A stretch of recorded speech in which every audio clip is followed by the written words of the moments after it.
नमस्कार, माझे नाव शिवानी विनोद कांजुने. मी 2 शब्द बोलणार आहे ते तुम्ही शांतचित्तेने ऐकावे अशी माझी नम्र विनंती. 15 ऑगस्ट 1947 रोजी भारत ब्रिटिशांपासून स्वतंत्र झाला. हे आपल्या सर्वांनाच माहिती आहे. भारताला स्वातंत्र्य मिळाल्यानंतर वर्षभराने निजामाच्या राजवटीमधील नागरिक स्वतंत्र झाले. तत्कालीन निजामशाहीच्या राजवटीमध्ये तेलंगणा, कर्नाटक, काही भाग आणि महाराष्ट्रातील मराठवाड्याचा समावेश होता.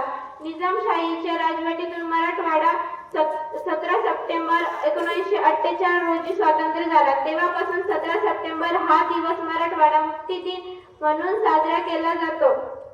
मराठवाड्यातील नागरिकांनी स्वातंत्र्याचा ध्यास घेतला होता. आम्हाला भारतामध्ये विलीन करा ही एकच मागणी त्यांची निजामाकडे होती, पण निजामाला ही मागणी मान्य नव्हती. निजामाचे सेनापती कासिम रिझवी याने मुस्लिम स्वयंसेवकाची मोठ्या प्रमाणात सैन्यात भरती केली.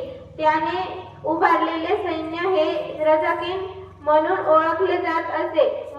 संपूर्ण मराठवाड्यात या रझाकांची दहशत होती. या रझाकांनी नागरिकांवर असंख्य अत्याचार केले. जाता जाता एवढेच म्हणेन, थोर संतांचा सेनेवर त्यात निजामाचा बसला डेरा. क्रांतीची धगधगती ज्वाला, मराठवाडा सोडून निजाम पळाला. जय हिंद, जय महाराष्ट्र.